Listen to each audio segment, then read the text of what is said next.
Hello, welcome back. അപ്പം ഞാൻ കഴിഞ്ഞ ദിവസം സെമി ക്രോഷറ്റഡ് ഫ്രോക്കിൻ്റെ വീഡിയോ ഇട്ടപ്പം അതിൻ്റെ താഴെ 1-2 കമൻറ്റ്സ് കണ്ടിരുന്നു, സ്കേർട്ടും യോക്കുമായിട്ട് അറ്റാച്ച് ചെയ്യാനായിട്ടുള്ള വീഡിയോ വേണമെന്ന്. അപ്പോൾ ഞാൻ ഒത്തിരി ലേറ്റ് ആക്കണ്ടെന്ന് ഓർത്തു, കാരണം അത് തയ്ക്കണം എന്ന് ആഗ്രഹമുള്ളവർക്ക് ഉടനെ തന്നെ ചെയ്യാമല്ലോ. അപ്പോൾ അതിന് വേണ്ടിയിട്ട് ഞാൻ എന്തായാലും അതെല്ലാം അഴിച്ചു. എന്നിട്ട് നമ്മുടെ യോക്ക് വേറെ, സ്കേർട്ട് പോർഷൻ വേറെ, അങ്ങനെ സെപ്പറേറ്റ് ആക്കി വെച്ചിട്ടുണ്ട് കേട്ടോ. അപ്പോൾ സ്കേർട്ടിന് എത്ര വിഡ്ത്ത് വേണം എന്നുള്ളതൊക്കെ നിങ്ങളുടെ ഇഷ്ടമാണ്, കാരണം എത്ര പ്ലീറ്റ് കൊടുക്കണം എന്നുള്ളത് ഓരോരുത്തരുടെ ഇഷ്ടമാണ്. അപ്പോൾ അത് ഇതുപോലെ കട്ട് ചെയ്ത് വയ്ക്കാം. നീളത്തിന് എത്രയാണോ ലെങ്ത്ത് വേണ്ടത് അതുപോലെ കട്ട് ചെയ്ത് വയ്ക്കാം. എന്നിട്ട് നമ്മൾ പ്ലീറ്റ് ഇട്ടിട്ട് ഇത് ഒന്നിച്ച് ചേർക്കുക കേട്ടോ ചെയ്യണത്.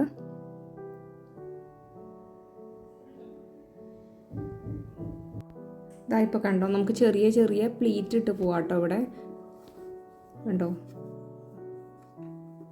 പ്ലീറ്റ് ഇടാൻ അറിയണ്ടാവുമായിരിക്കും അല്ലേ.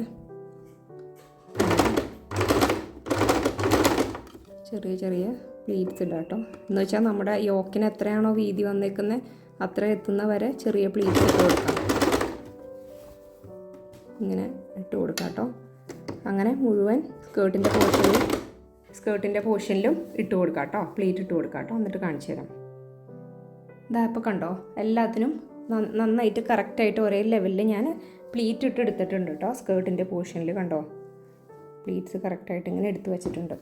ഇനി ചെയ്യേണ്ടത് നോക്കൂ, ഈ നമ്മുടെ യോക്ക് പൊസിഷനും ഇതും ഒരേ ലെവലല്ലേ, ഒരേ ലെങ്ത് അല്ലേ എന്ന് നോക്കുക. കണ്ടോ, അപ്പോൾ ഇവിടെ നോക്ക്, യോക്കും പിന്നെ ഇതിൻ്റെ ലെങ്ത്തും ഓൾമോസ്റ്റ് സെയിം ആണ്. കണ്ടോ, ഇങ്ങനെ വെച്ച് നോക്കുമ്പോൾ കറക്റ്റാട്ടോ. കണ്ടോ, ഒരേപോലെ കിട്ടും. അപ്പോൾ ഇനി ചെയ്യേണ്ടത് യോക്കും സ്കേർട്ട് പൊസിഷനും കൂടി ഫിക്സ് ചെയ്യാന്നുള്ളതാട്ടോ. ഞാൻ ഈ ഫ്രോക്കിന് ലൈനിങ് വെക്കണില്ല, കാരണം എൻ്റെ കയ്യിൽ ഒരു പിങ്ക് കളർ സ്കേർട്ട് ഉണ്ട് മോൾക്ക്. അപ്പോൾ ഞാൻ അത് ഈ ഫ്രോക്കിൻ്റെ അടിയിൽ ഇടിക്കാനാണ് പ്ലാൻ ചെയ്യണേ. അപ്പോൾ അതുകൊണ്ട് ലൈനിങ് വെക്കുന്നില്ല. അപ്പോൾ നിങ്ങൾ ലൈനിങ് വെക്കുന്നുണ്ടെങ്കിൽ ഞാനിപ്പോൾ ഈ സ്കേർട്ട് ചെയ്ത പോലെ തന്നെ സെയിം മെഷർമെൻറ്റിൽ ലൈനിങ് കട്ട് ചെയ്തെടുത്തിട്ട് ലൈനിങ്ങിനും പ്ലീറ്റ് ഇട്ട് സ്കേർട്ടിൻ്റെ അടിയിൽ ലൈനിങ് വെച്ച് രണ്ടും കൂടി കൂട്ടി തയ്ച്ചിട്ട് വേണം ഞാനിനി ചെയ്യാൻ പോകുന്ന കാര്യം ചെയ്യാൻ കേട്ടോ. അപ്പോൾ ചെയ്യേണ്ട എന്താണെന്ന് വെച്ചാൽ അതാണ് കണ്ടോ, ഈ യോക്കിൻ്റെ പൊസിഷൻ്റെ അടിയിലേക്ക് ഇതേ ഇങ്ങനെ കയറ്റി വയ്ക്കാം. സ്കേർട്ട് പ്ലീറ്റ് ഇട്ട് എടുത്തില്ലേ, അതായത് അതിങ്ങനെ കയറ്റി ഇവിടെ വെച്ചിട്ട് ഇതിൻ്റെ ഇവിടെ കൂടെയാണ് നമ്മൾ അടിപ്പ് കൊടുത്ത് പോണത്. മറ്റ് ഉടുപ്പുകൾക്കൊക്കെ നമ്മൾ ചെയ്യണത് ഈ മോളിലേക്ക് ഇത് വെച്ചിട്ട് ഇങ്ങനെ വെച്ചിട്ട് രണ്ടിൻ്റെയും നല്ല വശം ചേർത്ത് വെച്ചിട്ട് ഇങ്ങനെ അടിച്ചു പോലാണ് ചെയ്യുക. പക്ഷേ ഈ ക്രോഷയുടെ ഈ ഫ്രോക്കിന് നമ്മൾ കണ്ടോ, ഈ പ്ലീറ്റ് ഇതിൻ്റെ അടിയിലേക്ക് ഇങ്ങ് കയറ്റി വെച്ചിട്ട് മോളിൽ കൂടെ അടിച്ചു പോവുക ചെയ്യാം കേട്ടോ. അപ്പോൾ ഞാൻ അതിന് മെഷീൻ്റെ ഈ പോർഷൻ എടുത്ത് മാറ്റുവാണ്, എന്നാലേ എനിക്കിത് ചെയ്യാൻ പറ്റുള്ളൂ. അപ്പോൾ അതാ കാണിച്ചു തരാം. കണ്ടോ, അതാ നോക്കൂ, ഇതിൻ്റെ അടിയിലേക്ക് കയറ്റി വയ്ക്കാം. എന്നിട്ട് യോക്കിനെ മുകളിലോട്ട് വയ്ക്കാം.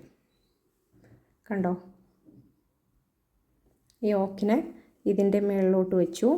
എന്നിട്ട് ഇനി ചെയ്യേണ്ടത്, ഇപ്പം എൻ്റെ നൂല് കിടക്കണത് പിങ്കായി പോയിട്ടോ, അത് വൈറ്റ് നൂലിലേക്ക് മാറ്റണം. കാരണം ഈ പോർഷൻ വൈറ്റ് ആയതുകൊണ്ട് മുകളിൽ വരുന്ന നൂല് വൈറ്റ് തന്നെ ആയിരിക്കണേ. ഇതാ കണ്ടോ, അപ്പോൾ ഞാനിത് കയറ്റി വെച്ചു കേട്ടോ. യോക്കിൻ്റെ അടിയിലേക്ക് ഇതാ കണ്ടോ, സ്കേർട്ട് പൊസിഷൻ കയറ്റി വെച്ചു. ഇനി ഇതിൻ്റെ മുകളിൽ കൂടെ തയ്ച്ചു പോവാം കേട്ടോ. കാണിച്ചു തരാം. കണ്ടോ,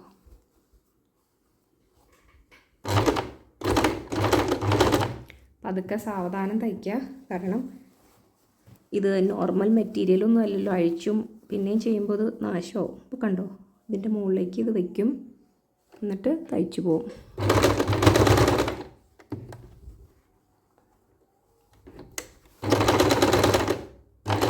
അങ്ങനെ ഫുള്ള് റൗണ്ട് തയ്ച്ചു വയ്ക്കാം കേട്ടോ.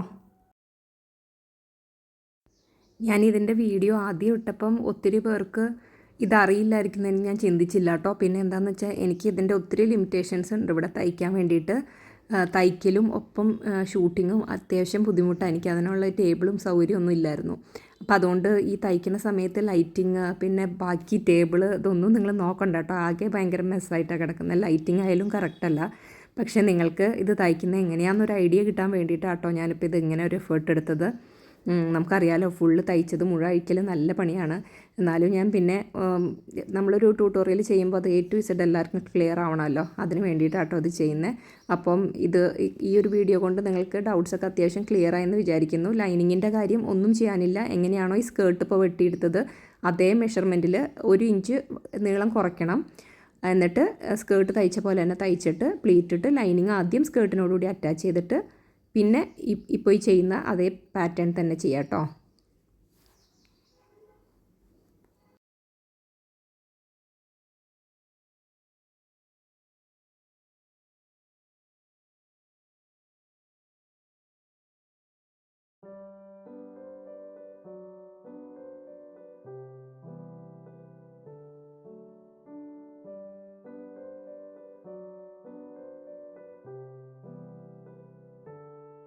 ഇതപ്പം നമ്മൾ ഒരു പ്രാവശ്യം ഇത് തയ്ച്ച് കഴിഞ്ഞു ഇതിൻ്റെ മുകളിൽ കൂടെ.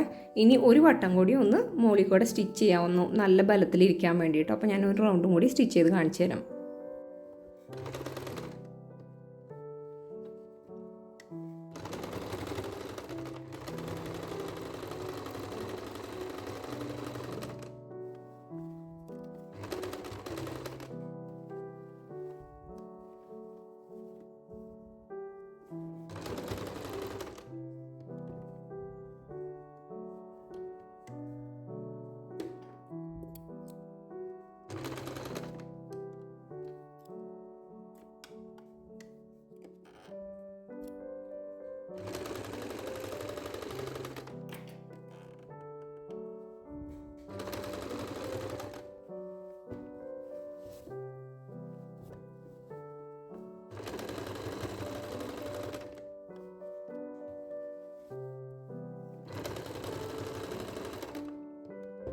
ഇപ്പം നിങ്ങൾക്ക് നോക്കിയാൽ മനസ്സിലാവും പല ഗ്രാനി സ്ക്വയറിൻ്റെ അടിഭാഗത്തായിട്ട് സ്റ്റിച്ച് വിട്ടു പോന്നിട്ടുണ്ട്. കാരണം ഞാനിത് തയ്ച്ചിട്ട് വീണ്ടും അഴിച്ചതാണല്ലോ, അപ്പോൾ പല സ്റ്റിച്ചും വിട്ടു പോന്നിട്ടുണ്ട്. അപ്പോൾ അവിടെയൊക്കെ കുറച്ചുകൂടി ബലത്തിൽ എനിക്ക് തയ്ക്കേണ്ടി വന്നു. നിങ്ങൾക്ക് അതിൻ്റെ ഇഷ്യൂ വരാൻ സാധ്യതയില്ല ടൈറ്റായിട്ട് നിങ്ങൾ തയ്ച്ചിട്ടുണ്ടെങ്കിൽ.